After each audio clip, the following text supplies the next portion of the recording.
Before we start, just a quick reminder to hit that subscribe button. Only 2% are subscribed at 1,000 subscribers. I'll be posting a special video.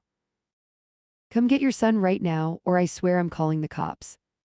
That was the first thing I heard. No hello, no breath, just my mother-in-law screaming into my ear while I still had a fork in my hand. I'm Hannah, 28, and in that second my whole body went cold. My drink shook on the table as I pushed my chair back too hard. Jake looked up with this confused half-smile that died the moment he saw my face. I put the phone on speaker and set it down between us with a clumsy hand. The music around us kept going like nothing was wrong, which somehow made it feel worse. Linda's voice blasted out over the little speaker. "Your kid destroyed my house. There's broken stuff everywhere. I can't even walk in here." In the background, I heard it. My son crying. That raw, panic kind of cry that hits you straight in the chest. "Is he hurt?" My voice came out flat and thin. "Linda, is he bleeding?" She talked over me, sharp and loud. "He climbed on everything, he smashed things. I could have died. I am not joking, Hannah, this is dangerous." She never answered my question, and that told me more than her words. Jake already had his wallet out, his chair scraping the floor. "We're leaving," his jaw clenched so hard it looked painful. I threw my card toward the edge of the table and mumbled at the server that we had an emergency. My hands didn't feel like they belonged to me anymore. The only thing I could hear was that crying through the cheap little speaker. "If you don't get here fast, I'm calling the police. And child services, I'm not taking the fall for this." That last part came out almost rehearsed. Like she had been waiting to say it to me. The call cut for a second, then came back with more noise, my son's sobs jagged and high. We walked out fast, almost running. Jake stayed just ahead of me, pushing the door open with more force than needed. A couple near the entrance stared at us as we rushed past in our nice clothes, night blown up in under a minute. I caught my reflection in the glass for half a second. I already looked guilty. My phone buzzed again as we hit the parking lot. Message after message poured in so fast the screen lagged. "Look what he did. You are paying for this. I am done being used." Blurry photos flashed on my screen, but my brain refused to really see them. I tried calling back, straight to voicemail. Tried again, this time it rang once then stopped. Another text popped up. "Just hurry before I make this official." That word sat there heavy, like she already had a number ready. We got in the car, and Jake started the engine with this harsh twist. He pulled out faster than he should have, eyes locked on the road ahead. I buckled in with shaking fingers and hit her contact again. Nothing. Red lights felt like punishment. Every second stretched too long while my kid was somewhere else with the wrong adult. Looking back now, this was the moment I should have called for real help. I thought about dialing emergency services, my thumb hovering over the screen. What would I even say? My mother-in-law is mad and my baby is crying. I told myself it would make things worse and lowered the phone, and I hate that choice now. Another notification lit up. A long block of text, all caps, words about damage and responsibility and you people. That phrase always meant trouble from her. She mentioned the cost of some cabinet and something imported that was apparently ruined. My son was still just your kid in her messages. I finally got her on the line again as we turned onto a main road. "What exactly happened? Is he injured?" "He's fine enough," her breath sounded uneven but not scared. "He's wild, he ripped things down, he threw things, I could have broken my neck, you're lucky I'm not already at the hospital." She talked like the real victim was her flooring. "Put him on the phone for 1 second." My voice shook now, anger and fear tangled together. I am not handing the phone to a child while I stand in this mess. Something crashed in the background, or maybe she kicked something. "Just get here and bring your wallet." Jake held out his hand for the phone at the next stop. "Mom, is he breathing right? Is he standing? Are you sure he didn't hit his head?" There was a pause, just long enough to twist my stomach. "He's alive, but this is on you too. You never taught him any respect." Then the line went dead again, like she had made her point and was done. The air in the car got thick. Jake gripped the wheel so hard his knuckles went pale. "He's been climbing more lately," his voice sounded distant. Maybe he got into something, maybe he knocked stuff over. He is pretty strong for his age. Every word felt like a tiny defense of her, and it scraped something raw in me. He can't reach half the things she's talking about. I heard myself snap before I could soften it. We had promised not to argue tonight, just once, just this one evening. That promise lay shattered on the floor of that restaurant now. We both knew the real fight hadn't even started. I stared at the time on the dashboard, counting minutes since we left him. Each minute felt like an accusation. The crying in my memory got louder, even though the car was silent. I imagined him alone, confused, maybe in trouble, maybe hurt.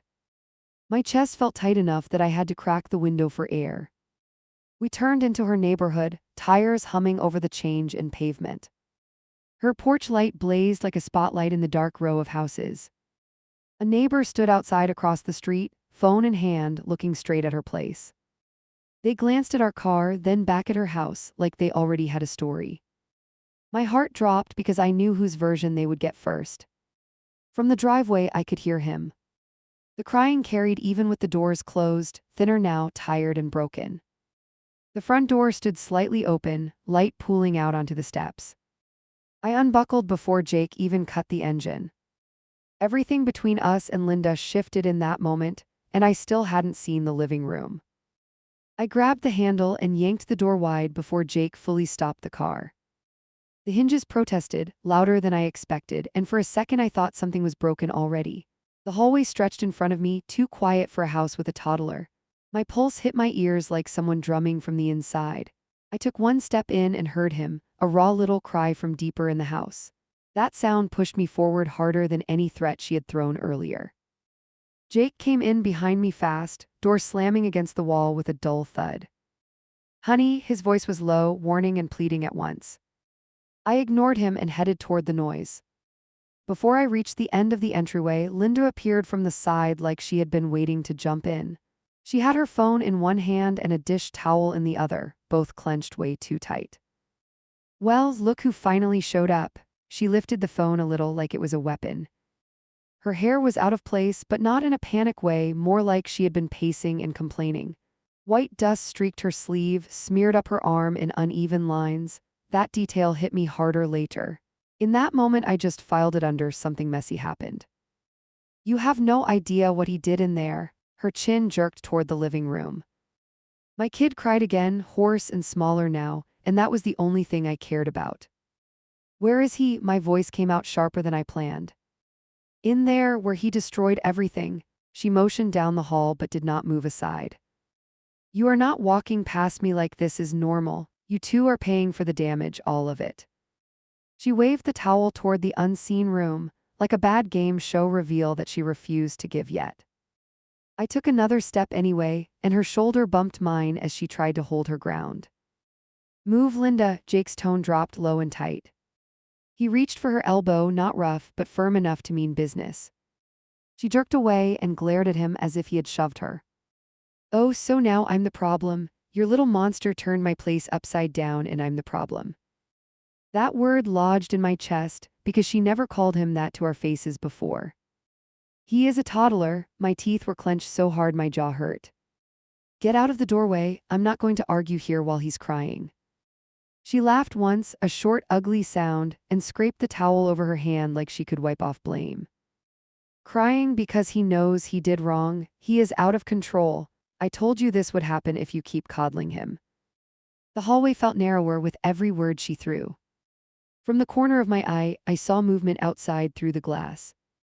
The neighbor was still across the street, pretending to check something on their phone, eyes flicking toward the house every few seconds. Gossip practically forming on the sidewalk in real time. Linda followed my glance and straightened, shoulders squaring like she was stepping on stage. "Do you hear that? Even the people outside probably heard the crash. This is not a small thing." Her voice rose on that last line too loud for an audience that was not inside. Jake shifted closer to me, hand lightly pressing my back. "You wanted us here, we're here, let us see him." She pointed the phone at me like she was recording, thumb hovering over the screen. "After you look at what he did, you need to understand the scale of this. We are not just talking about a little mess." She dragged out that last word and my stomach twisted because the more she hyped it up, the more I knew there was a script in her head. I pushed past her slower now, not from respect, but because I needed control. Her shoulder brushed mine again and she sucked in breath like I had shoved her hard. Fine, go see your precious boy, then we will talk numbers. Numbers, she dropped. That word like a trap waiting in the next room. I focused on the thin wail ahead, because if I thought about money right then I would have snapped. The hallway turned left toward the living room, and with each step his crying got clearer. Not the first shocked scream after a fall, the dragged out, tired kind that comes after no one picks you up for a while. Why is he still crying like that? My voice cracked on the last word. Because nothing satisfies him. Linda's footsteps followed us, steady and annoyed, not frantic. If she had been truly scared, she would not sound so bored. I caught the sound of nails on the floor near the corner. The dog. Every hair on my arm stood up. When did you put him away? I did not even try to hide my alarm. He is fine, he barely did anything. Your kid was the one chasing him around. The way she flipped the roles like that made the back of my neck burn. You know he is not supposed to be loose with the baby.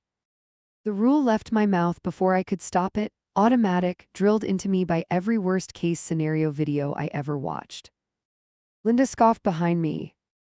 Maybe if you weren't so dramatic all the time, he would act normal. You treat that child like glass and then wonder why he breaks things. That twisted logic almost made me stop walking, but another faint sob pulled me forward. We reached the edge of the doorway and the dog appeared first, tail low, eyes wide, powder clinging to his fur. He slunk past my legs and slipped down the hall toward the back, like he knew trouble was coming and wanted distance. I wanted to reach down, check him for injuries, anything, but I forced myself to stay focused. One crisis at a time. My kid made a hiccuping sound from inside the room, and my body moved before my brain caught up. Do not touch anything in there until we go over it together. Linda's warning came sharp, like she had thought about this exact moment. I stopped right at the threshold, 1 foot over, 1 foot behind. Jake stayed just behind my shoulder, breath uneven, silent in a way that scared me more than yelling would have. I could feel him seeing the same scene I was about to walk into, even though we had not truly looked yet. Later, he would admit that this was when the story in his head about his mother started to crack. From where I stood, I could see just enough. Not the full disaster, not yet, but flashes. White dust on the rug in strange patterns. Couch cushions piled in a corner like someone had thrown them, not like a child had played. A low cabinet door hanging wrong, twisted at an angle that made no sense for tiny hands. And right in the center, small and shaking, my little boy's back, bare except for a crooked strap digging into his shoulder. I had not even seen his face yet, and I already knew this was not the story Linda was selling. You still think this was just an accident? Her voice floated over my shoulder, smug and cold. Go ahead, tell me now that I am overreacting. I inhaled slow and shaky, because the truth hit me all at once. This was not shock, she was ready to argue, ready to win. I stepped into the room anyway, not realizing yet just how far she was willing to go to make her version stick. I crossed the line into the room before Linda could lecture again. My feet sank into something soft and uneven, like stepping into a snowdrift made of kitchen powder. A fine layer clung to my shoes and climbed up my ankles in little streaks. The couch cushions were piled in one corner in a way that looked thrown, not played with. My son sat in the middle of it all, bare except for a twisted diaper and one crooked sock, shaking with these tiny gulping sobs that made my ribs ache. He saw me and his whole body lurched forward. Hey baby, I'm here. My voice shook hard enough that the words almost broke. He crawled over the mess, hands slipping, knees sliding through white paste where something wet had mixed in. I dropped down fast and pulled him up against my chest, checking for blood, bumps, anything obvious. His fingers dug into my collarbone like he thought I might vanish again if he let go. He had a faint red mark on one arm, and flour stuck across his cheek in a thick streak. I ran my hand over his head, through his hair, searching for any tender spot. He flinched once when I brushed near the back and my stomach flipped, but there was no swelling yet. His breath came in hiccups against my neck, damp and hot. Behind us, Linda let out a long, pointed sigh. You see this disaster? She stepped closer, waving her phone around like a tour guide. He tore the cushions off, he dug through my drawers, he tried to jump off the table. I couldn't even catch him in time. Her voice had that fake wounded tone she used when she already knew who she wanted to blame. I turned slightly, still holding him tight, and finally took in more of the scene she was pushing at us. The cabinet door hung twisted with a chunk of wood splintered. Near the hinge, on the floor below it lay a spray of broken glass and some sticky puddles starting to dry around the shards. The powder on the rug grew heavier right by that spot, like someone had dumped a bag and then dragged their feet through it. 2 empty wine glasses sat up on the higher surface near the cabinet, one tipped, one still upright. My son was barely tall enough to reach the edge if he stretched. Explain to me how he got up there. My voice came out low and flat. Linda lifted her chin. He climbed. You let him do whatever he wants at home, so he thinks he can scale furniture here too. I caught him banging on the door, and before I could stop him, the whole thing snapped. Then he threw the vase. I'm lucky nothing hit me. She jabbed her finger toward the cabinet like it had assaulted her personally. I shifted my boy to my hip so I could see better. He tucked his face into my neck, whimper fading into these small, tired sounds. I looked from his height to the cabinet, then to the arrangement of glass. Most of the shards lay in a neat arc away from the door, not scattered under it like you would expect if he had just yanked it down. The base of the broken piece sat oddly clean beside the mess, almost staged. I did not say that out loud yet, not then. Jake moved past Linda and stopped near the damaged wood. His shoe nudged a chunk of glass by accident and it scraped over the floor. Careful, Linda snapped the word like a whip. That's expensive crystal. I already picked up the worst pieces so no one bled all over my place. He had them in his hands. Do you understand? In his hands. She emphasized each part like a prosecutor laying out charges. My heart stuttered at that. You let him near this. I did not let him do anything. I turned for 1 second to deal with the dog, and when I turned back, he had climbed and grabbed the cabinet door. Then everything went flying. She held her arms out wide, dramatizing the whole thing. The powder trail on the floor told a different story. It started away from the cabinet like something had been carried and then shaken, not spilled in one sudden crash. I kept that detail for myself for the moment, filing it next to the wine glasses and the neat base of broken glass. My son pulled back just enough for me to see his face. His eyes were swollen from crying, lashes clumped together. He opened his mouth and tried to speak, but only a strangled little sound came out. I wiped the flour from his cheek with my thumb, and another faint red mark appeared underneath, a thin line like he had been dragged through something rough. Every part of me wanted to scream, but all that came out was a slow breath. I told you you're too soft. Linda crossed her arms, phone still in one hand. You drop him off and run off to your fun night, and I am the one dealing with chaos and danger. He pulled the dog's tail, he knocked things over, he grabbed at everything. I have never seen a child so wild. Jake flinched at that, like the words hit some old bruise. He glanced at me, then away, like he did not know which side to stand on yet. He's scared. I shifted my weight, feeling his fingers bunch my dress. He's little and he's scared, that is what I am looking at. Linda huffed and clicked something on her phone, thumb working fast. If he is scared, it's because he knows he did wrong. I told him no. I raised my voice. He kept going. You want to see what he did before you arrived? I recorded it because I knew you would try to twist things. That last sentence landed like a threat wrapped in a taunt. She turned the screen toward us for half a second, enough for me to catch a blurry thumbnail of white powder and movement. That's enough. I adjusted my grip on my son, stepping back just slightly. Put the phone away while we figure out if he needs real help, then we can talk about everything else. Her eyebrows shot up like I had slapped her. Real help? You think I would not call a doctor if he needed one? You think I want this mess? The dog barked once from somewhere down the hall, one sharp sound, then silence again. My son flinched against me and tightened his grip on my collar. You separated them now, right? I kept my eyes on Linda.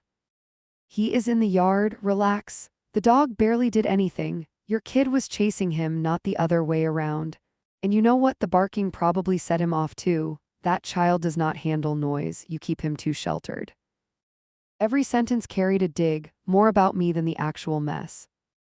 Jake rubbed his forehead, leaving a streak of flour from where he had brushed the doorway. Can we please just clean this up and get him home? Linda snapped her attention to him like a hawk catching movement.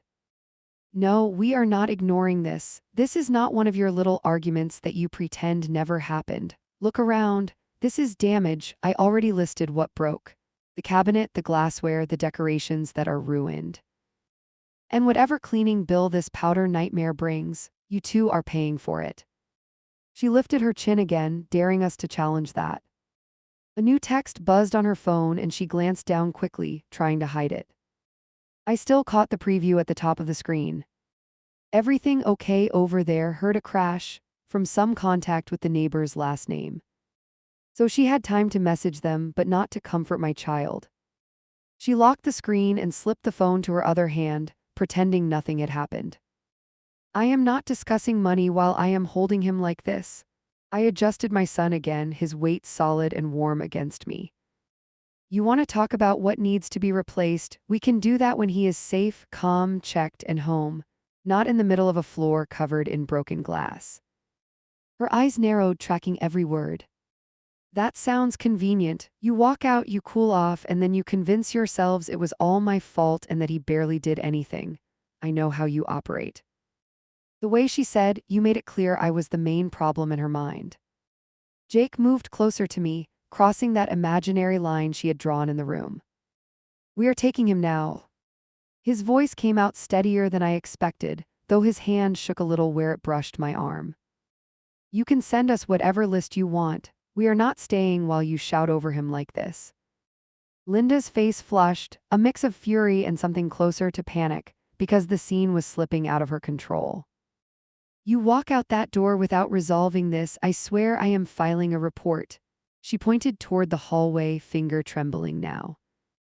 A report for negligence, for the way you raise him, for the way you dumped him on me without warning about how wild he is. You think I am kidding, but I am done covering for you. The word negligence spun in my head, ugly and heavy, because she knew exactly which fear to hit. I kept my eyes on her and tightened my hold on my son, who had finally stopped crying, only to cling to me with this exhausted, desperate grip. Looking back, this was the first moment I realized she was less scared of what had happened and more scared of how it would look if the story did not go her way. The mess, the photos, the dramatic language about danger and damage, all of it felt rehearsed once that thought clicked in. I did not have proof yet, just a sick instinct rising in my chest. But that instinct made me start cataloging details in my head, every angle, every mark, every strange little pattern in the chaos. Because if she wanted a battle of stories, I was not walking out of that room empty. I lifted my phone and snapped 3 quick photos before she could stop me. The scene froze in little rectangles on the screen. My boy in the middle, the broken cabinet door off to the side, the white dust streaked across the floor. Linda caught the movement and lunged a step toward me, towel swinging from her hand like she wanted to knock the phone away. I shifted my weight and turned my shoulder, keeping my son between us like some tiny shield I should never have needed. Oh, that is rich, her laugh came out sharp. Now you take pictures, after he wrecks my things, now you suddenly care about evidence. She stressed that last word like she owned it. I slid the phone into my pocket, screen down, and met her eyes. In that moment I was more calm than I felt, which always scares me after the fact. We are leaving, I looked at Jake, not at her. He nodded once and stepped to my side, the way you line up before a push through a crowd. Linda moved toward the hall like she would block us again, but Jake's arm came up across her path, not rough, just firm enough. We will talk later. His tone was flat, and that rattled her more than yelling would have. You walk out, she snapped, and I swear I am not the one who will regret it. My son clung to me as we moved down the hall, his grip tight enough to sting. I could hear her following, still talking, words stacking on top of each other. Ungrateful, irresponsible, people need to know. I did not answer. I could not trust what would come out of my mouth if I turned around. We stepped out onto the front steps, and the evening air hit my face like a slap. Across the street, the neighbor lowered their phone in a guilty little motion. They gave this tiny awkward wave, half apology, half curiosity. I did not wave back. My son hid his face in my neck, body limp now that he knew we were going. Behind us, Linda's voice spilled out the door. You forgot his spare clothes. I am keeping them until you make this right. Jake opened the car door, and I slid onto the seat with our boy still glued to me. He buckled us in with quick, jerky movements, then slammed his own door hard enough to shake the frame. For once the car felt like a safe box, even with my heart pounding. My son gave a small whimper, then collapsed against my chest, exhausted from crying. I pressed my lips to his hair and tried to swallow the panic crawling up my throat. We pulled away while Linda still stood in the doorway, arms folded, towel hanging from one hand like a prop. She lifted her phone and pointed it at the car as we rolled down the street. I do not know if she actually took a picture or just wanted us to see the threat. Either way, it worked. A cold line of fear slid down my back. I knew we were not done with her, not even close. The drive home felt shorter but more suffocating. My son dozed in and out, little tremors running through his body each time the car slowed. Jake kept his eyes glued to the road, jaw clenched, fingers flexing on the steering wheel. He opened his mouth a few times, then shut it again, like every sentence died before it reached the air. I stared at the back of his hand and waited for the thing I knew he was thinking. Finally, at a red light, he exhaled hard. Look, he has been getting into everything lately. His voice was quiet, almost careful. He pulls on doors at home, he climbs, he reaches for whatever he can. Maybe it really did all happen fast. There it was, that little sliver of doubt directed at our own kid before at his mother. It stung more than I wanted to admit. He is curious, not destructive. I kept my tone low because I did not want to wake the boy in my arms. That room did not look like 1 second of bad luck, it looked arranged. Jake flinched slightly at that word. You think she staged her own house getting torn up? It sounded ridiculous when he said it out loud, and if I am honest, that was my first reaction too. I think she cared more about being right than being careful. The traffic light shifted, and the car moved again, cutting off whatever he was about to say. I watched the houses slide past and tried to push away the image of my son crawling through that white mess alone. It kept replaying anyway, each time with new details added by my own brain. That is the ugly part of memory under stress. It rewrites itself and you can't tell which version hurts more. At home, we carried him straight inside. Jake locked the door behind us with this deliberate twist, like he thought she might follow. I undressed our boy carefully, searching for bruises, scratches, any sign that I had missed something in the chaos. Faint marks dotted his skin, nothing huge, but enough to make my chest tighten all over again. His eyes drooped as I wiped the last streaks of white from his neck. We should call his doctor on call. The words came out shaky, but I meant them. Jake nodded and grabbed his own phone, pacing a tight line across the living room. While he waited through the hold music, our son curled into my lap on the couch and finally surrendered to sleep. Seeing him limp and quiet scared me almost as much as the crying had. The nurse on the line ran through her checklist in a calm, steady tone. Any vomiting, any confusion, any uneven pupils, any odd behavior. We checked each item while I held a flashlight up and tried to gently move my son's eyelids. He squirmed once and buried his face in my shirt, but nothing looked alarming yet. Watch him tonight, the nurse advised, and if anything changes, bring him in. When the call ended, silence settled heavy between us. Jake sank onto the opposite end of the couch, elbows on his knees, hands clasped. We can manage that part, he muttered, staring at the sleeping boy. It's everything with her that is going to explode. He was not wrong, and I hated that he was focused on the same thing as me. I shifted carefully and reached for the diaper bag that was half tucked under the coffee table. The strap had twisted, and one pocket gaped open from being yanked earlier. My fingers brushed against the small plastic monitor clipped inside, the one I had tossed in out of habit before we left the house. I pulled it out and stared for a second as a thought slammed into me so hard I actually froze. I must have gone completely still, because Jake glanced up immediately. What? He leaned forward, searching my face. I held up the device so he could see it. The camera, my mouth felt dry. The travel one, I left it in the bag. It connects to whatever network it finds first if it recognizes the name. We gave her our old router password months ago, remember? Saying it out loud made my heart kick hard against my ribs. He blinked, trying to catch up. You think it recorded something over there? It records when it detects movement or sound. I unlocked my phone with a swipe that almost missed. I opened the app and stared at the spinning little loading icon, the stupid innocent symbol I never cared about before. If it logged on, it might have kept running the whole time. Hope and dread mixed in my chest in this weird, nauseating swirl. The app finally loaded, and I tapped our usual device list. Living room, nursery, travel unit. The third one showed a last active time from less than an hour earlier. I felt my stomach drop as if I had stepped off something high. Jake, it connected. He moved closer without a word, hovering over my shoulder. I tapped the travel feed, and a grainy still shot appeared first, paused in the last frame. White coating the ground in the corner, my boy's tiny shoulder visible at the bottom edge, like he had been half out of frame when it froze. I dragged my finger along the timeline bar, which showed thick sections of recorded movement. There was more footage than I expected. Go back to when we left him there, Jake's voice came out tight, controlled. I scrolled back along the bar until the timestamps matched when we dropped him off. The screen shifted to a view of the inside of her house from the height of the bag on a chair. Our kid played near a low piece of furniture, stacking something soft, babbling to himself.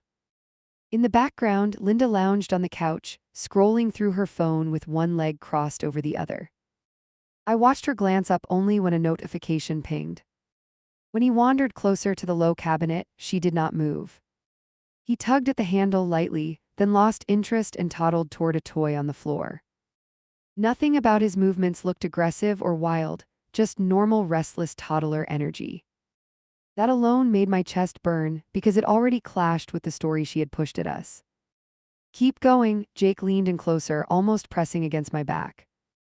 I dragged the timeline forward in small jumps. At one point, she set her phone down and went into the kitchen area, leaving him alone in the frame for several minutes.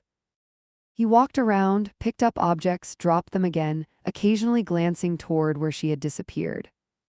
His face never left that loose, curious expression kids get when they feel basically safe. A big blur entered from the left as the dog ambled in, sniffing near the child.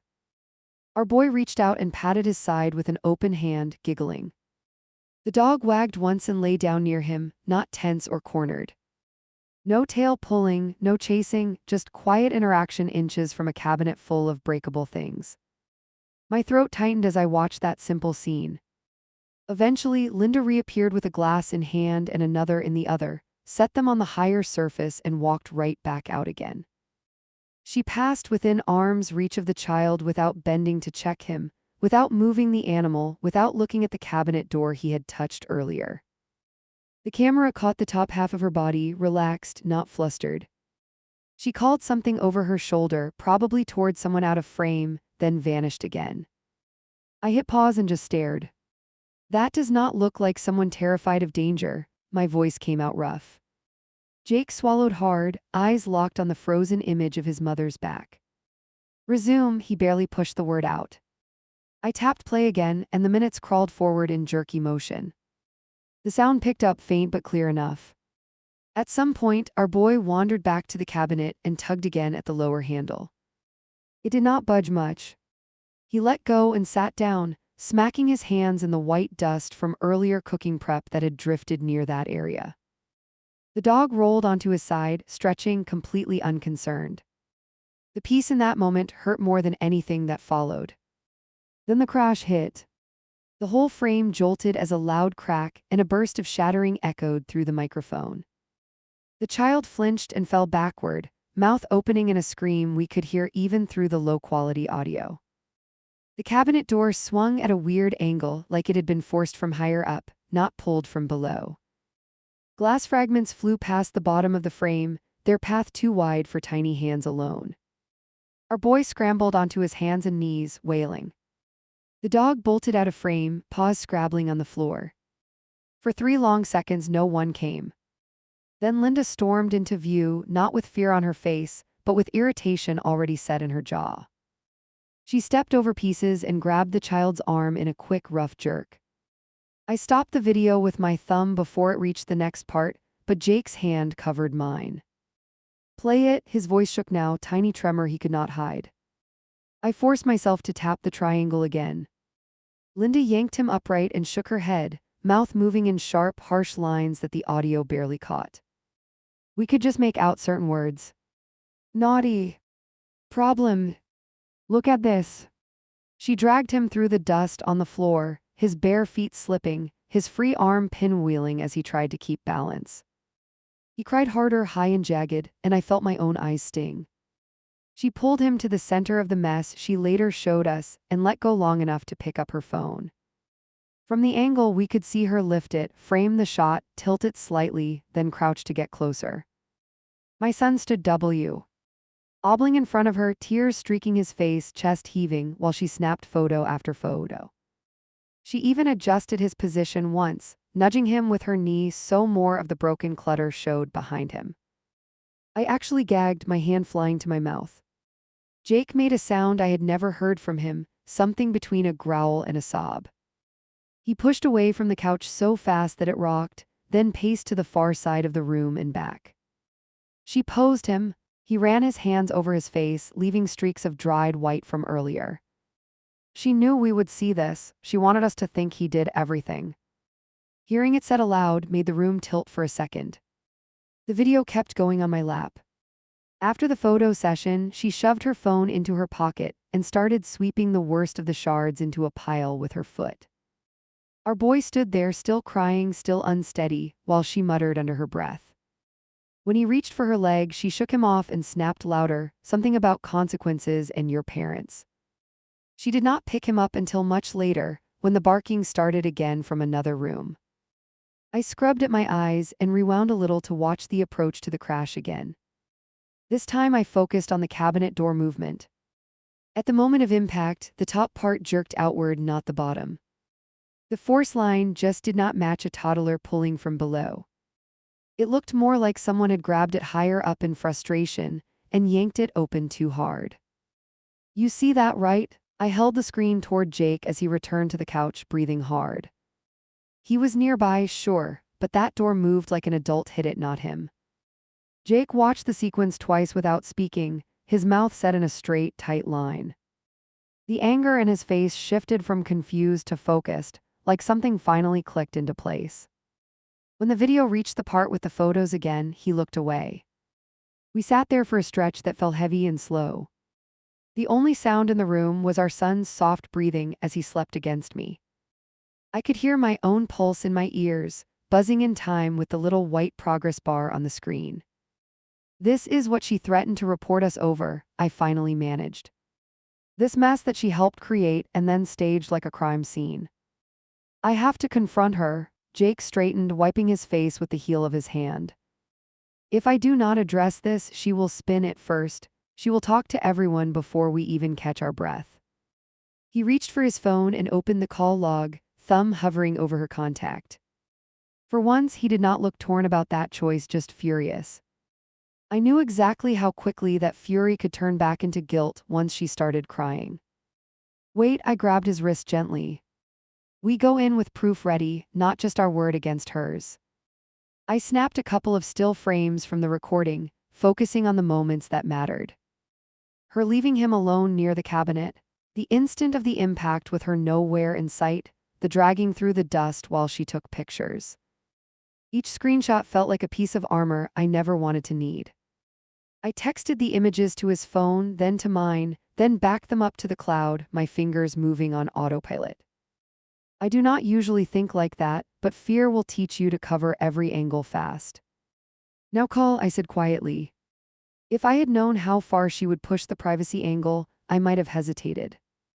At that point, I still thought the truth would matter more than theatrics. She answered on the third ring, voice already in performance mode. "Oh, so you finally decided to discuss the disaster. I hope you have calmed down enough to apologize." Jake put the call on speaker and set the phone on the coffee table between us. He leaned forward, forearms on his knees again, but there was nothing defeated in his posture now. Mom, we watched everything. Silence. Then a short, low laugh tinged with disbelief. What are you talking about? You were not here. You left me alone with that chaos, remember? I picked up my phone and opened one of the screenshots, holding it where Jake could see the exact moment he needed. He tapped the screen to switch our camera on and angled it toward the image. We had the travel monitor running, the one in the bag. His tone never rose, which somehow made each word land harder. It auto-connected to your network. We saw you leave him near the cabinet. We saw the crash. We saw you pull him through the mess and take photos before you comforted him. On the other end, I heard her inhale sharply. When she spoke again, the edge in her voice had shifted from righteous to defensive. You recorded me without my permission. The outrage snapped back fast. In my own home, that is disgusting. That is actually illegal. I cannot believe you would spy on me like some criminal. No wonder he acts out if this is how paranoid you are. She did not deny the events. First, she went straight for the surveillance angle, which told me everything I needed. Guilty people rarely complain about cameras when the footage makes them look good. Jake's hands trembled, but his voice stayed steady. The camera was aimed at our child, not at you. It is there to protect him when we are not in the room. You knew we owned it. You have seen it before. He tapped the screen again and brought up another still shot. I am looking at you dragging him by one arm while he screams, Mom, how do you justify that? The question hung there between us, heavy as an accusation. She exhaled loudly, like an actor gearing up for a long monologue. You are taking it completely out of context. He had just put all of us in danger. There was broken material everywhere. I was moving him away from it, and yes, I raised my voice. I was shaken. I was alone. You cannot judge me from one angle on a cheap little gadget. Her tone grew shriller with each sentence, and I could almost see the color rising in her face even though I was not there. My hands curled into fists around our sleeping boy's back. Then why take pictures before helping him? The words left me before I could stop them.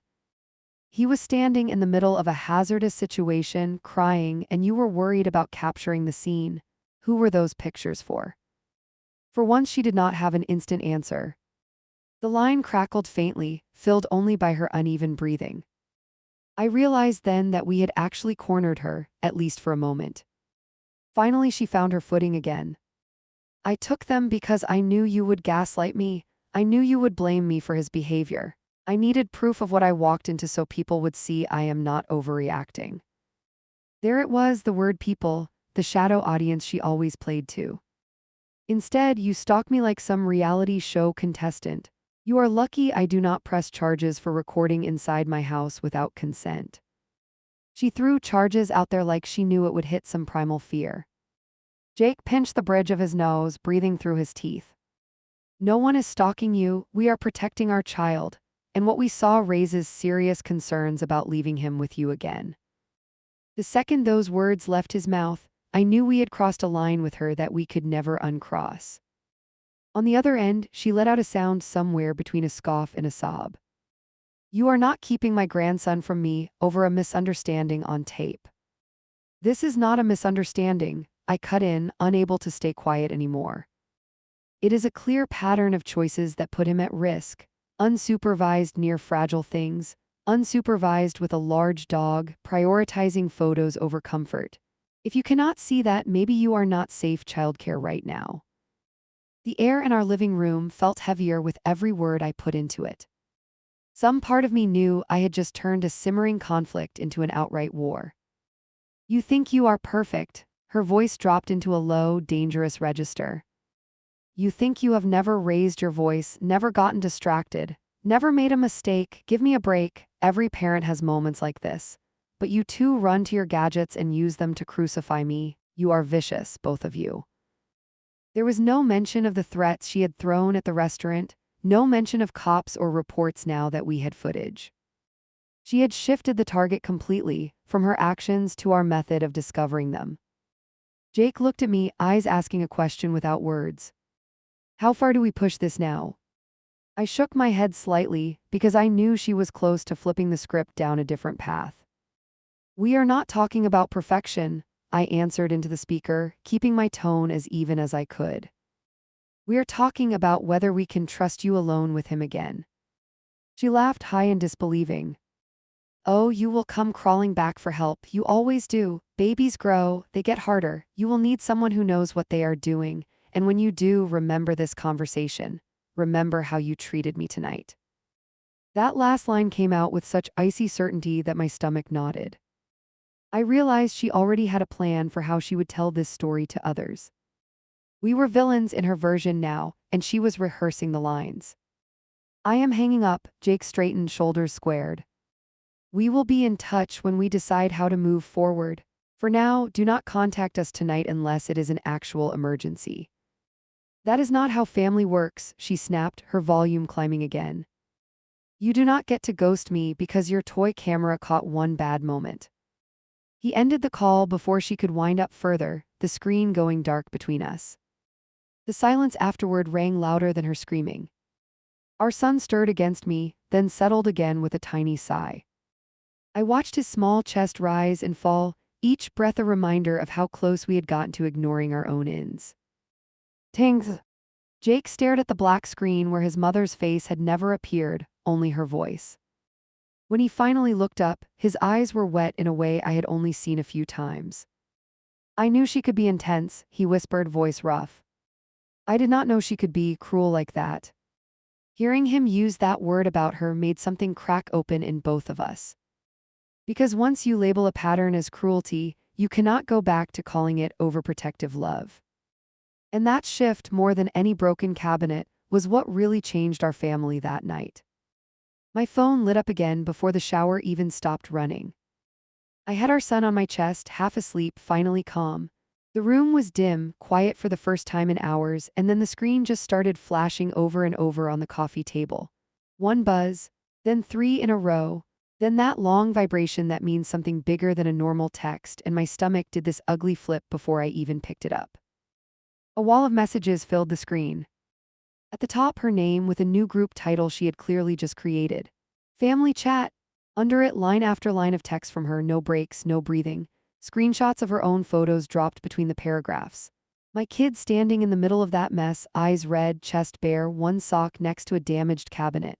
Cropped just right so you could not tell who had dragged him there. I didn't even get a chance to open them all before a new one popped up. Everyone, I need you to see what I dealt with tonight. That was her first line in the chat. I was alone with the baby while they went out partying. He went wild, broke valuable items, nearly hurt the dog. I could have been injured. Each sentence hit like a tiny hammer designed for maximum reaction. Another message rolled in, longer this time. They are accusing me of abuse now. They secretly recorded me in my own home. I did nothing but protect that child and clean up their neglect. I am absolutely devastated. I do not even know my own son anymore. She threw that last part in like a knife, and I swear I could hear her voice in my head while I read it. The worst part was knowing everyone else in that chat was hearing only her version first. Names started appearing underneath. An aunt I barely tolerate. Oh my God, are you okay? A cousin I have met maybe twice. That looks awful. I cannot believe they left him like that. Another relative. I would have lost my mind. You are a saint for helping. No one asked where the baby was now. No one asked if he was all right. It was all about her. I watched the typing bubble appear and disappear as more relatives joined the dogpile. Some jumped straight to advice about insurance, repairs, consequences. One wrote, "You have every right to demand they pay. Kids can be destructive, but this is on the parents." Another added, "Recording you without permission sounds illegal. You should talk to someone." That word, illegal, made my chest tighten again, even though I knew what the camera had caught. Jake came out of the bathroom, towel drying his hair, eyes tired. He caught my expression and stopped mid-step. "What now?" His voice came out flat, worn down. I held the screen up and he walked closer, leaning over the back of the couch. I watched his face change as he read the first few messages. It went from confusion to hurt to this quiet rage I had not seen in him before. She made a whole group chat. He dragged a hand down his face. Of course she did. I zoomed in on one of the photos she had dropped in. Our son's face looked even worse, blown up, cheeks streaked, eyes swollen. She cropped out the broken glass at her feet, I muttered. You cannot see her hand on his arm, just him and the damage. I heard my own voice shake and hated that she could still get that reaction out of me through a screen. A new bubble popped up, another relative jumped in. Kids these days have no discipline. I would never have dared to act like that in my grandma's house. It is not your job to babysit. They are taking advantage. That message got a stream of little thumbs-up icons. My phone buzzed with each reaction. The whole thing felt like watching a jury form while the defendant sits in another room with no microphone. One name appeared that made my stomach twist differently. Jake's brother. He usually stayed out of these things. What actually happened, he wrote. Are you okay, and is the baby okay? It was the first time anyone asked about our kid. Before Linda could answer, I typed fast. He is asleep here, I wrote, fingers flying. We took him to our place and called the nurse line. He had minor marks but nothing that needed emergency care. We have video of the whole evening from our monitor. We are not comfortable with how she handled him. My thumb hovered a second, then I hit send before I could overthink it. The chat froze for a moment after my message. No one reacted right away, and that little gap of silence on the screen felt almost louder than the previous flood. Then Linda came back in fast. Do not you dare spread that creepy footage around, she wrote. They had a hidden camera at my house without telling me. They are twisting what it shows. This is a smear campaign because they do not like being called out. She flipped everything in one sentence. You did not warn her about the monitor, one aunt added. That really is invasive. I would be furious too. Accidents happen with toddlers, but spying on the grandmother, that crosses a line. She threw in a shocked emoji for good measure. Another cousin chimed in. If they have problems with parenting, they should discuss it, not secretly film and judge. The focus shifted completely. Somehow my kids crying turned into our supposed betrayal. Jake's jaw tightened as he watched new comments drop. This is insane, he muttered. They are skipping right over the part where she dragged him through the mess and staged photos. He reached for his phone. I am posting a frame. I am done with this polite stuff. His thumb hovered over the picture gallery, flipping past our saved screenshots. Not the whole thing, I said quickly. My heart pounded at the idea of our son's pain blasted into a group chat full of people who treated this like reality TV. If we send anything, it has to be limited. Just what proves she is lying about key parts. No crying audio, no humiliation. I cannot stomach them reacting with emojis over his meltdown. The thought made me feel physically sick. He nodded slowly, eyes hard. Fine, then we show the shot where he is calmly patting the dog right before she leaves the room, and the one where the door swings from the top while she is not even in frame. No faces, no tears, just facts. He pulled those two images and cropped them tight. I watched him breathe through his frustration while his fingers worked. He dropped both pictures into the chat with a short line. For everyone asking, here are stills from the monitor. He was playing quietly while she was in another room. The impact came from higher up. We are not blaming him for adult decisions. He hit send and backed away from the coffee table like the phone was a grenade. I held my breath without meaning to. The read indicators popped up one by one. Names lit up under the images. Seen by, but no one answered for several long seconds. When a reply finally came, it was from the aunt who loved drama the most. You cannot even tell what is happening, she wrote. Those pictures are grainy, that could be anything. I only see a toddler near breakable stuff. You still dumped him there while you went out. That mix of denial and blame made my forehead buzz. Another relative added, if you recorded audio, that is even worse. We are not watching any creepy surveillance clips. That crosses a line for family. Whatever happened, you all need to handle it like adults, not by playing detective. It was wild hearing the word adult in a sentence that ignored screaming, dragging, and staging. But this is what happens when someone good at spin gets there first. They set the frame and everyone else fills in the blanks. Linda finally reappeared with a new block of text. I am done arguing in here, she wrote. I tried to share my pain and instead I get called a liar and an abuser by my own children. I spent the whole night cleaning, shaking, crying, worried, sick, and all they care about is their little gadgets. I am so deeply hurt. I cannot stop shaking. She always leaned on those physical details when she wanted sympathy, and I hated how effective it still was. Reactions poured in under that message. Hearts, praying hands. We love you. You do not deserve this. My phone buzzed nonstop again. It felt like watching people throw blankets around her while my kid lay across my lap, still recovering from her temper. My hand drifted over his back on instinct, rubbing small circles like I could erase the whole night from his body. Then a new notification slid down from the top of the screen. A post from her public page. She had typed out this long status, dramatic and vague, but obviously about us. Nothing hurts more than being used for childcare and then treated like trash when you set boundaries. It started. I opened my home and my heart and got betrayal and secret recordings instead. Some people only want grandparents when it is convenient. I am finally putting my foot down. I felt my cheeks burn even though I was alone in my living room. Within minutes, that post had comment after comment. Old friends of hers, neighbors, extended family, all chiming in. You deserve respect. Stand your ground. You are not a babysitter, you are family. Because of course she picked language that would land well with people who only knew her through filtered gatherings and funny holiday photos. She knew exactly what she was doing. I screenshotted everything.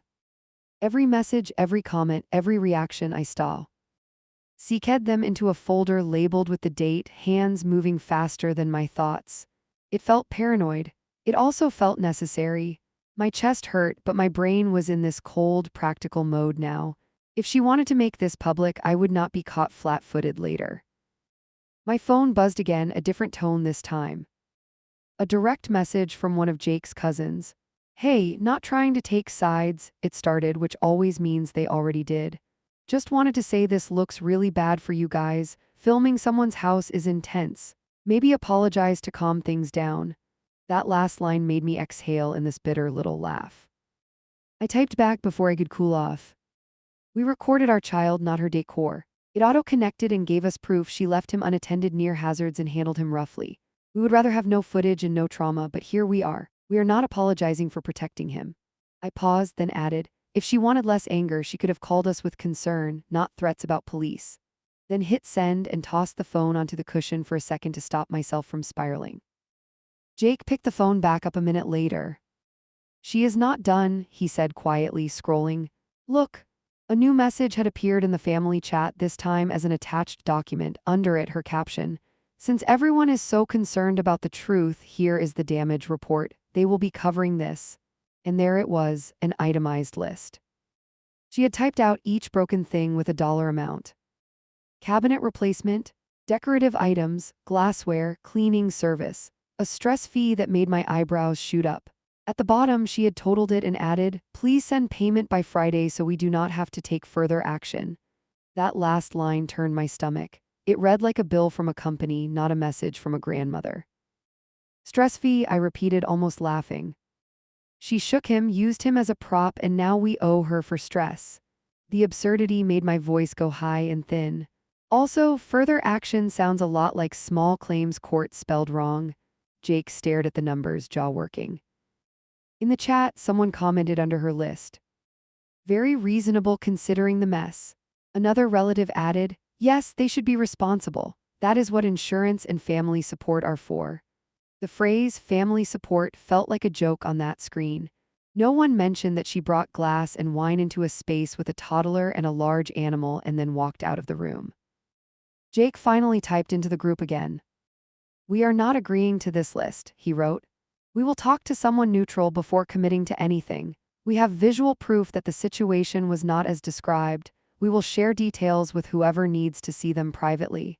He did not mention a lawyer, but the implication was right there, hanging in the chat. Almost immediately, a new storm started. Wow, dragging outsiders into family matters now? So disrespectful. I would be mortified to bring legal people into a disagreement with my own mother. The guilt trip came fast and heavy. That is how they all kept each other in line. Shame anyone who suggests boundaries. Praise anyone who falls back into the fold. I felt this weird mix of grief and clarity watching it happen. On one hand, it hurt like hell to see people choose her narrative without even asking to see all the material. On the other hand, it was like someone turned on bright lights in a cluttered room. I finally saw the pattern I had been tiptoeing around for years. She built alliances fast, always made sure she had a crowd, always spoke first and loudest. In another window, a message popped up from an old coworker of mine. Hey, is everything okay with Jake's mom? She wrote. Saw her post, just checking in. That was the moment I realized her status had already crawled outside the family bubble. She had not used names, but anyone who knew us could tell exactly who she meant. That level of public messiness hit me in a new way. I gave a short, careful answer. We had a hard night and some disagreements about safety. Our son is okay. We are stepping back while we sort it out. I kept it vague on purpose. I was not going to match her theatrics by posting our side in a long rant. Honestly, I wanted to delete all my accounts and move into a cave for a week. Back in the living room, our son shifted and let out a small whine. Jake and I both froze, then looked down like we had been caught talking about someone behind their back. His little hand grasped at my shirt, seeking security even in sleep. I tucked a blanket around him and kissed the top of his head. My throat tightened again, but the tears did not come this time. I was past the crying stage and deep into a colder anger. Jake dropped down beside me, shoulders touching mine. "We cannot let her near him alone," he said. No hesitation, no wobble, not after all this, not after watching that clip. Hear and him say it so plainly gave me this strange mix of relief and sadness. I had wanted him on my side. I had not wanted the situation that forced him there. I locked my phone and set it face down. "Tomorrow," I said, "we talk to someone who actually knows the rules, not her, not the cousins, someone whose job is to look at facts." My voice felt steady even though my insides buzzed. If she wants to throw around words like illegal and charges, I want to know exactly where we stand. "Do you really think she would drag this to court?" he asked quietly. I pictured her in that doorway earlier, towel in hand, phone raised like a badge. I thought about the status, the group chat, the list with due dates. "Yes," I answered. "If it meant she could win the story, yes, or at least scare us into giving her what she wants." Saying it out loud made it real and not just some nightmare version of her in my head. The group chat kept buzzing on the table, lighting the room every few seconds. We ignored it for the first time that night. Let them pile on. Let them fire off reactions and side comments. Every ping was just more proof for my folder now. Instead, we focused on the soft rise and fall of our son's breathing and the heavy weight of what we had to do next. I wish I could say that was the moment everything calmed down. It was. That chat would turn into a circus over the next few days. Screenshots would make their way to people I never expected. Stories would twist into something almost unrecognizable. But that night, sitting there with our phones face down and our kid between us, something shifted in me for good. Because once you watch someone weaponize family, group chats, and even your own child's fear to protect their image, you stop worrying so much about being the difficult one who finally says no. "Do not answer anything from her unless I tell you to." That was the first line in the email from our lawyer friend the next morning. Not a greeting, just that. I read it twice while our kid sat in his high chair, smearing oatmeal on the tray like the world had not shifted overnight. My hands were steady on the phone, but only because I had run out of shaking. The night before, I had sent everything. Clips, screenshots, her list with the stress fee, a summary of the threats about police and charges. I thought I had gone overboard. He replied early before his actual workday, which told me even he thought this was messy. His message also had a second line. "You did the right thing keeping the recording. Do not let anyone shame you out of that." Jake poured coffee and watched me read. "Well," he asked, "are we going to prison today?"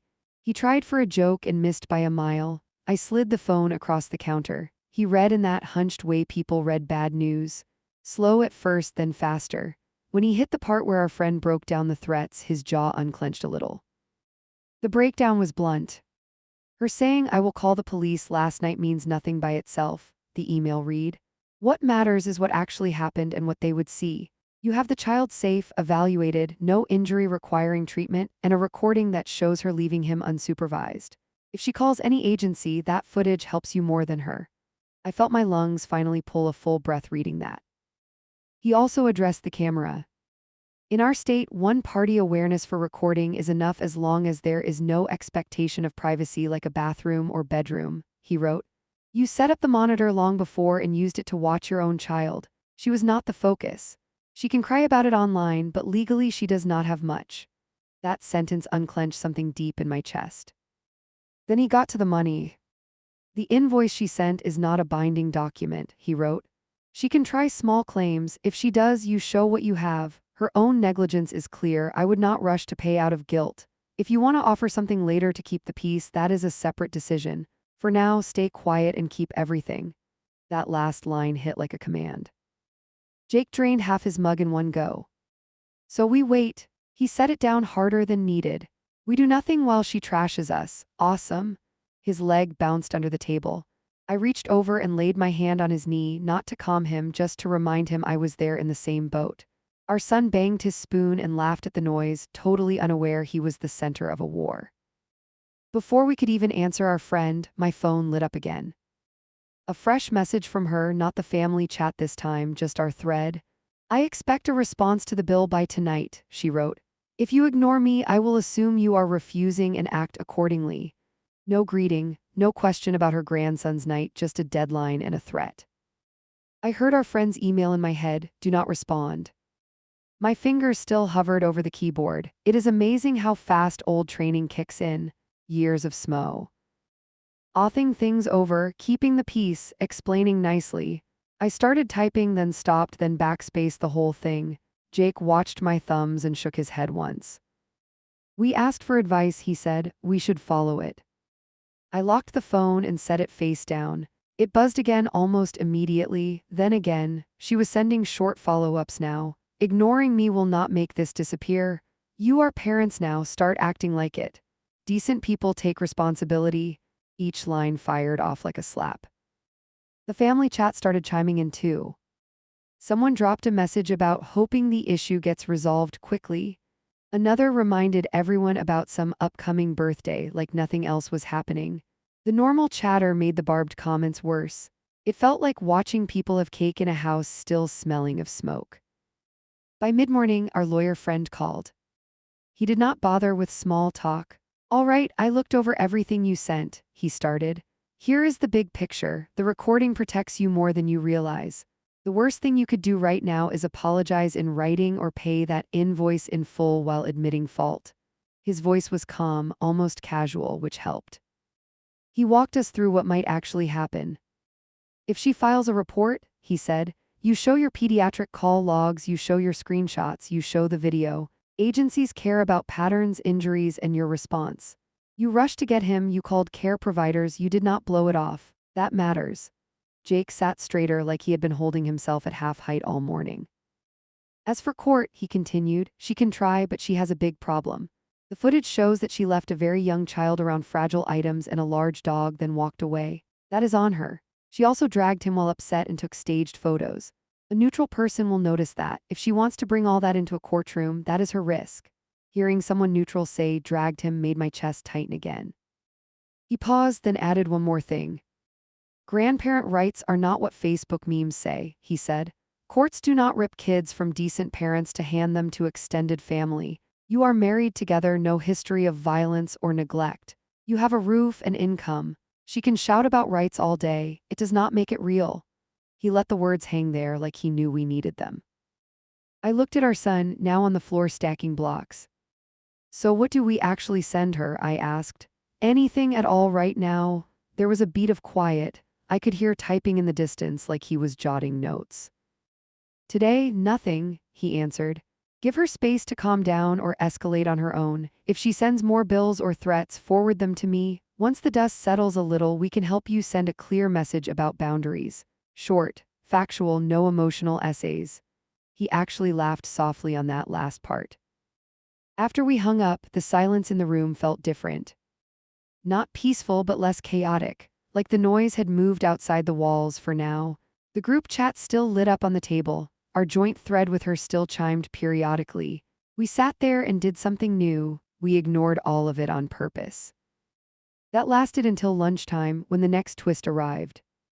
An email pinged on our shared account, subject line claim decision. Jake opened it and read aloud. We have reviewed your reported incident, he said slowly.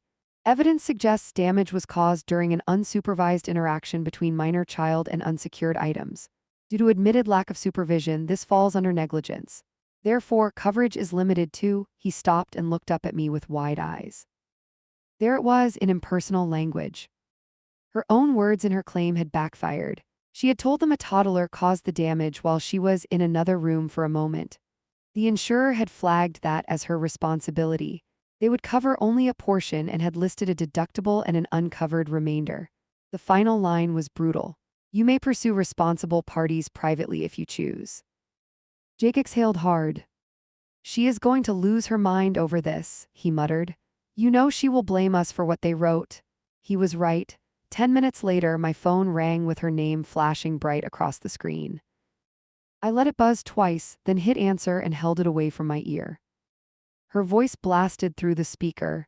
I hope you are happy. They are refusing to pay for half of this. They said I was negligent. They used that word. Negligent, you did that to me. She was crying or forcing her voice to sound like she was. It was hard to tell. I stared at the baby monitor on the coffee table. You told them you left him alone with breakable things, I said slowly. They based their decision on your own description. I tried to keep my tone flat. She scoffed loud enough to distort. I told them I did my best, she snapped. I told them I stepped away for a second. I told them I was cleaning up after dinner. I should not have to lawyer my words in my own kitchen. They twisted it. Just like you, this is on you. If you had raised him with rules, none of this would have happened. There it was again. Somehow every path circled back to our supposed failure. What do you want from us right now? I asked. Say it plainly. I could practically feel Jake's shoulders tighten beside me. I want you to pay what they refused, she shot back.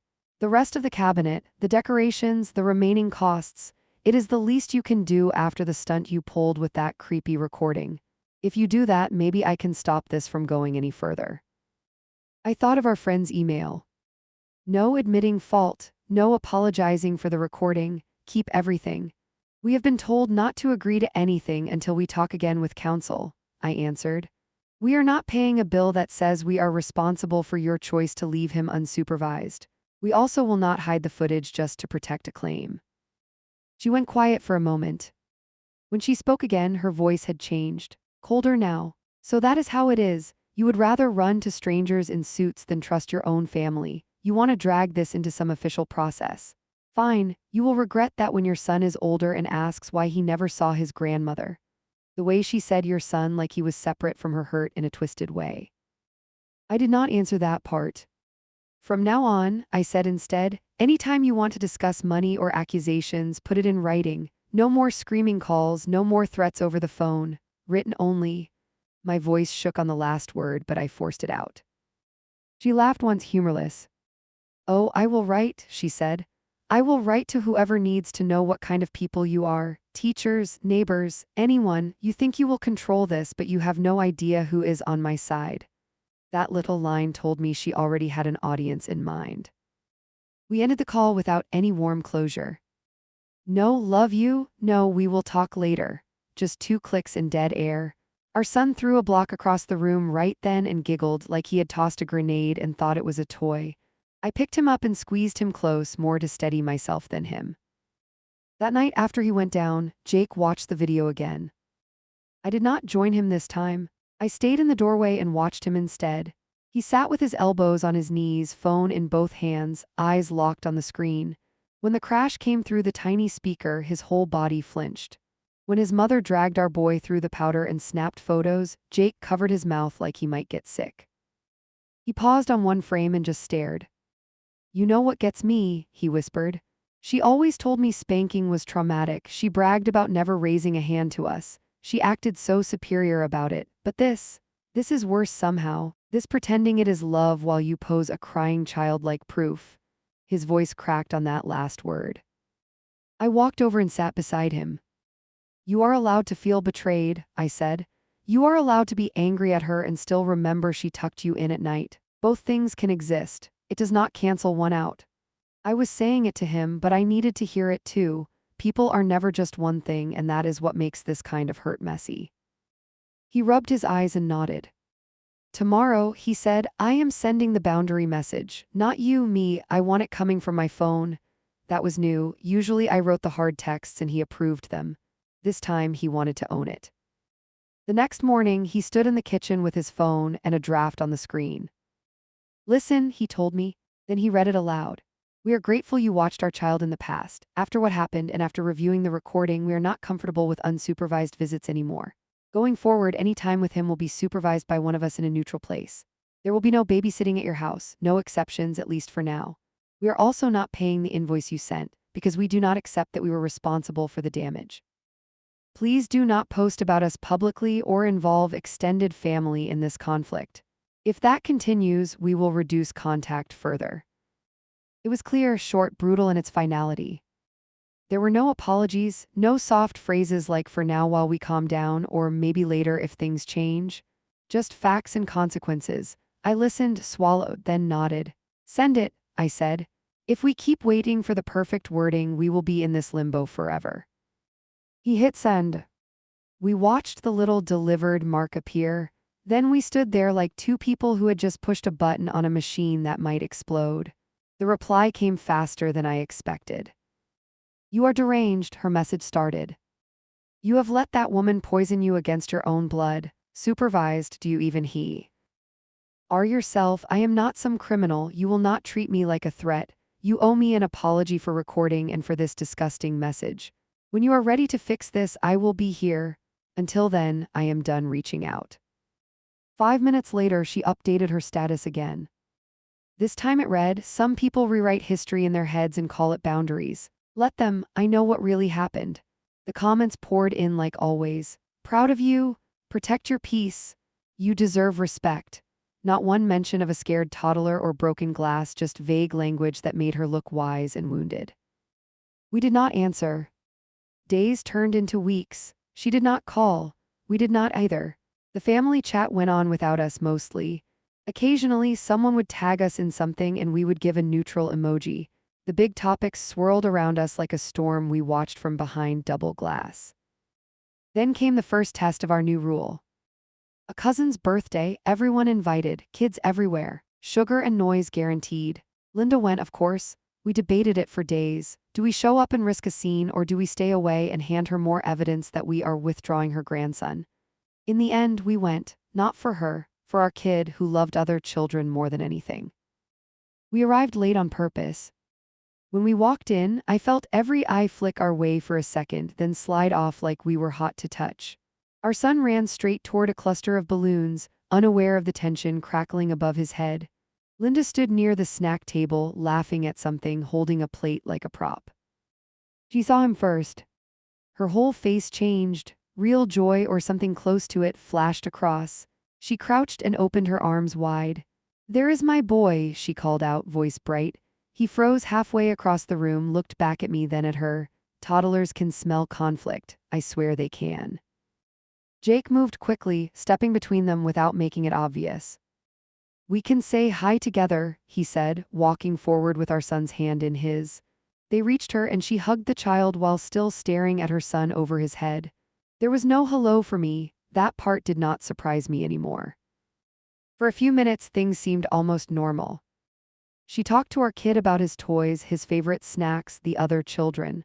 Her voice softened the way it always had, that syrupy tone she used for young ears. Then, as soon as he ran off again, her mouth tightened. "You know, I could have taken him to the restroom just now," she murmured.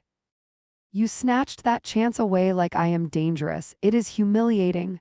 Her eyes stayed on the group, but the words were aimed straight at Jake.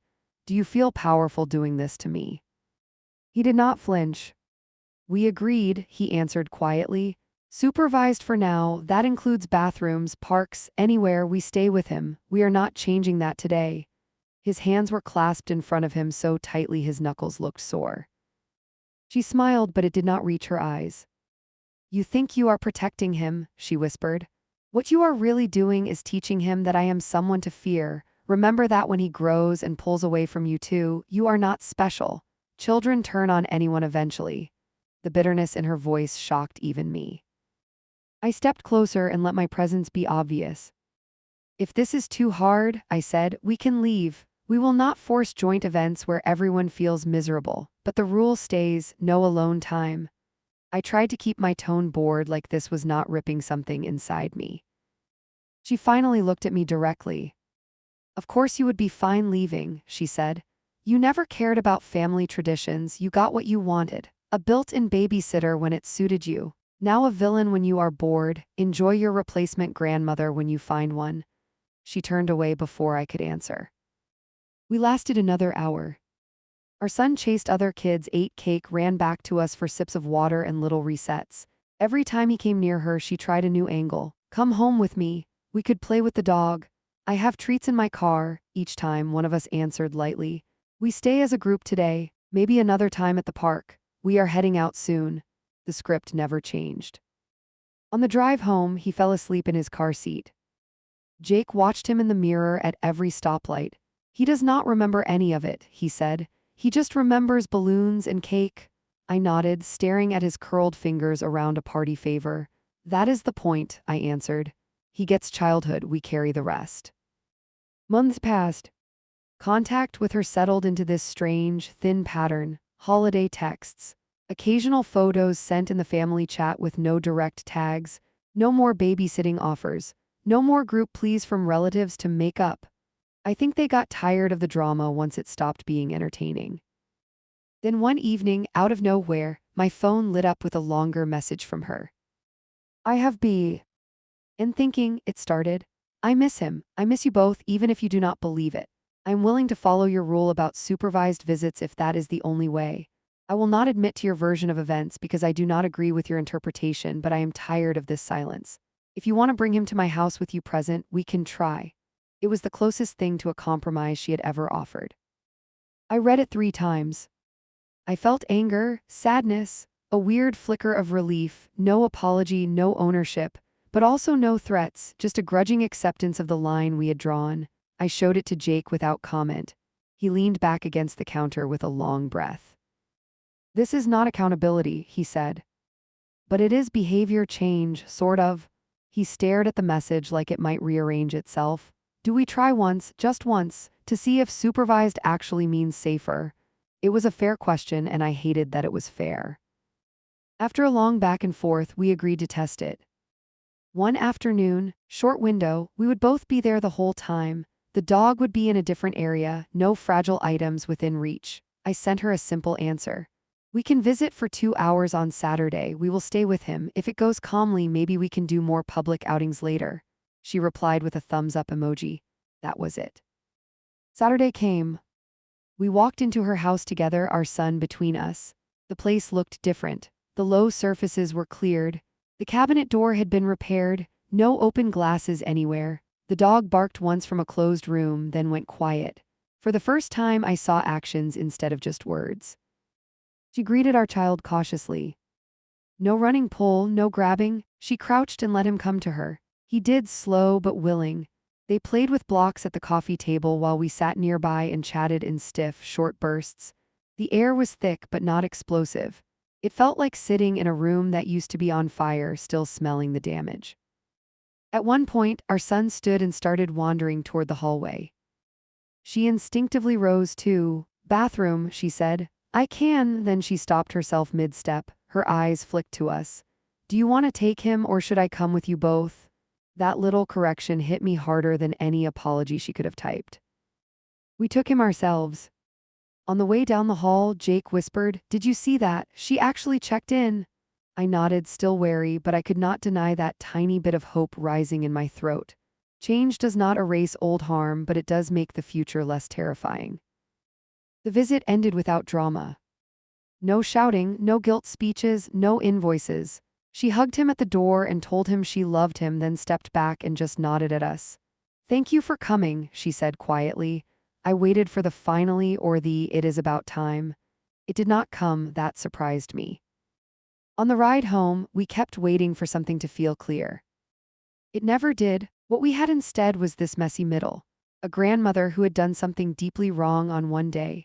The same woman now putting the dog away and clearing tables and asking permission before moving down a hallway. A family chat that still carried old poison. A kid in the backseat singing nonsense songs, blissfully unaware of all of it. So now we live here. In this uneasy truce where she sees him only when we are there, in controlled settings. Where we still will never leave him overnight at her place. Where birthday parties include careful choreography. Where insurance letters and screenshots sit in a folder just in case her memory shifts again. She calls me overprotective now. Sometimes she does it to my face with a little laugh. Sometimes I hear it secondhand. I probably am. I am okay with that. I have watched the moment where relaxed turns into reckless on a grainy screen, and I cannot unknow it. Once you see someone choose their pride over your child's comfort, you stop trusting their instincts blindly. Which brings me here. To a quiet night on the couch, our son asleep down the hall, Jake in the bedroom scrolling through job postings, trying to focus on something that is not his mother. My phone in my hand, cursor blinking on a blank post window. I type out the title that has been sitting in my head for weeks. My baby boy wreaked havoc at my mother-in-law's house when she said she would babysit him now. I tell the whole story. The flower, the cabinet, the dog, the photos, the chat, the bill, the lawyer, the boundaries. I include my own doubts. The nights I wondered if I overreacted. The part of me that still misses the easy version of her from before the crash. The part of me that hates that my kid's grandparent relationship comes with a risk assessment chart. I finish with one simple question. Am I wrong for never letting her watch him alone again, even if she calls me cruel for it? My fingers hover over the screen for a second, then I hit post. And for the first time since Hat night, I feel like I am not trying to survive her story. I am finally telling my own.